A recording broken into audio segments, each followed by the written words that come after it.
Now, let me give you a little simple formula for goal setting, okay? We take 2.5 hours on the weekend for the whole 10-year plan. We don't have time for that tonight. But let me get you started with a little simple formula Mr. Schoaf gave me, and maybe this will be helpful. First of all, I've divided goals into 2 parts. First is long range. Long range goals. That's your dreams. Your dreams for the next 3, 5, 10, 20, 30, 40 years. Actually, the rest of your life. Your dreams. You've got to keep dreaming. Ronald Reagan, president, said to the joint session of Congress a few weeks ago, "The Republic is a dream. And if we don't keep dreaming, we will lose the Republic." Your better future is a dream for yourself and for your family. Where do you want to go? What do you want to do? What do you want to be? What do you want to see? You've got to dream dreams. There's a Bible phrase that says, without dreams and visions, people perish. You've got to have something to go for that inspires the heart and the soul. Dreams. From the children of Sanchez, it says, take the crumbs from starving soldiers, they won't die.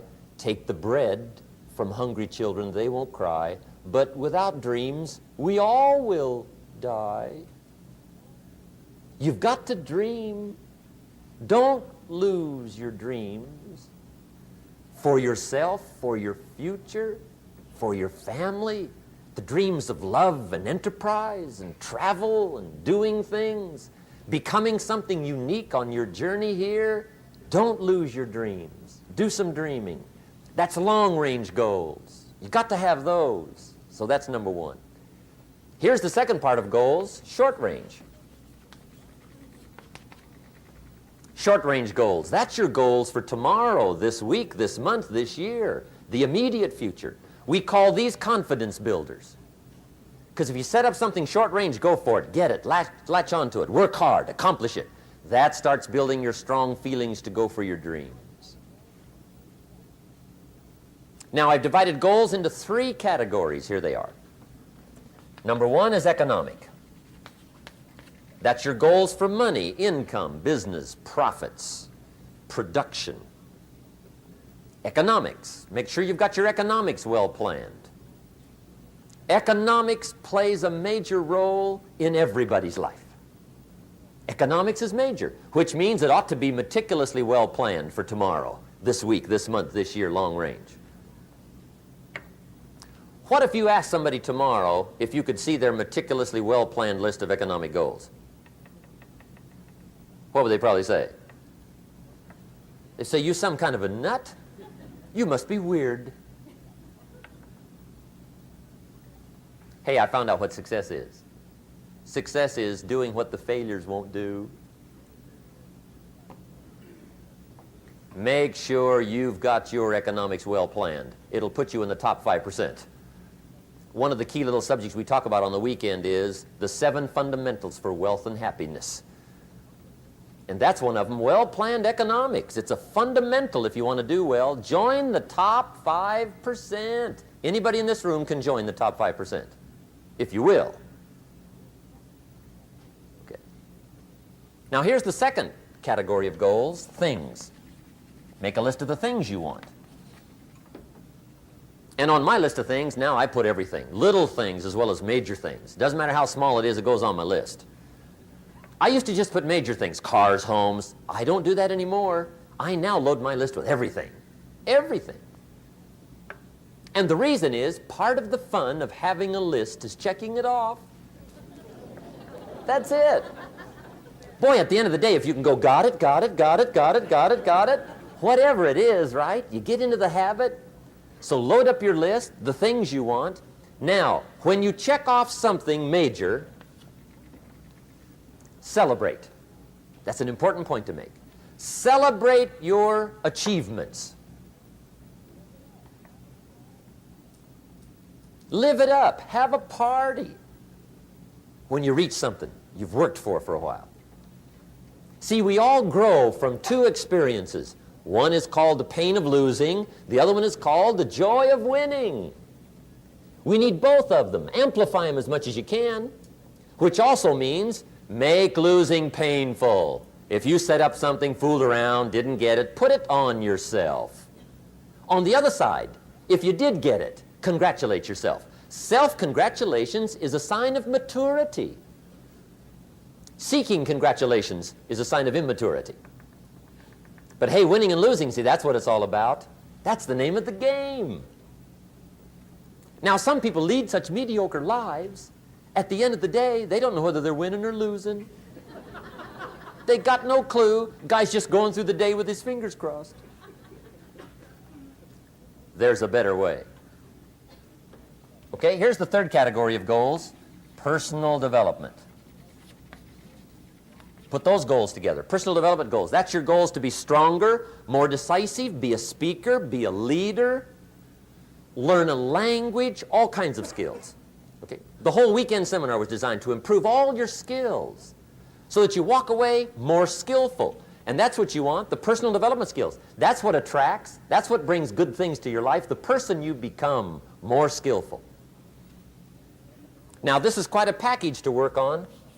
Economics, things, personal development. For tomorrow, this week, this month, this year, long range. Okay? That'll get you started. Now, here's the simple formula for setting goals. It goes like this. A, work on your goals. That's step one. Work on them. And I've put the word work there deliberately. Setting goals is plain hard work. I don't want to kid you. We haven't come here tonight to kid each other. It's work. I know it's work. That's why a lot of people just let it slide. It's work. Many people work hard on their job, but they don't work hard on their future. They just let that slide. And the work involved is making plans. I know most people don't. I understand that. But don't let that be you. Guy says, well, yeah, you work where I work, but the time you struggle home, it's late. You got to eat a bite of supper, watch a little TV, get to bed. You can't sit up half the night. Plan, plan, plan. And the guy's behind. Good worker, hard worker, sincere. But you got to be better than sincere, working hard. You got to be better than a good worker. You got to be a good planner. Somebody once wisely said, the people who fail to plan are planning to fail. Well said. So work on your goals. Here's step two. Write your goals down. That's so important. I teach my staff around the world, put your goals in your journal. Because one of the major people you want to study is yourself. So here's the list of goals I put together 3 weeks ago. Here's the list of goals I put together 2 years ago. Here's some of the changes I made, rearrangement of my priorities. I scratched these off, I put these on, I've gotten these. Study your accomplishments, study what your desires are. Put them on paper, write them down. Here's another reason for writing your goals down. It shows you're serious about doing better. And to do better, you gotta get serious. You don't have to be grim, but you must be serious. Everybody hopes things will get better. Everybody hopes. Poor people hope. That ought to tell you something. It means the future does not get better by hope. It gets better by plan. I used to have the affliction called passive hope. It's an affliction. It's bad. Probably what's even worse than that is happy hope. Now that is really bad. That's bad. Happy hope. The guy's 50 and he's broke and he's still smiling. See, that's not good.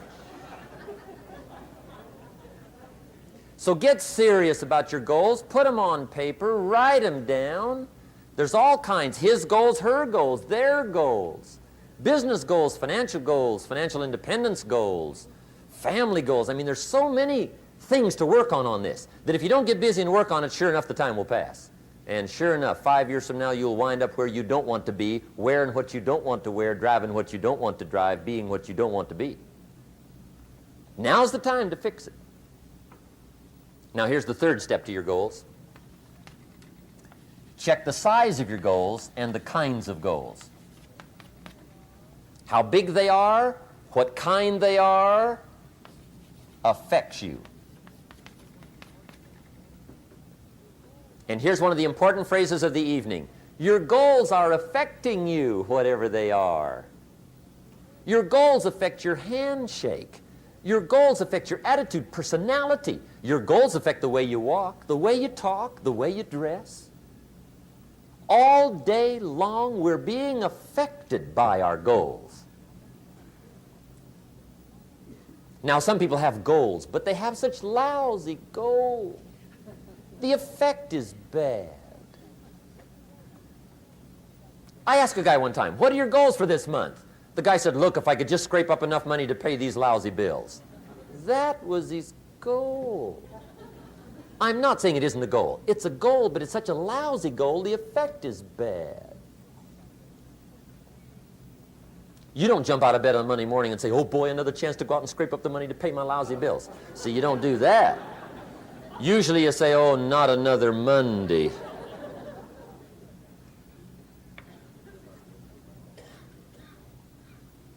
And some people have so given up on life, they have joined the thank God it's Friday club.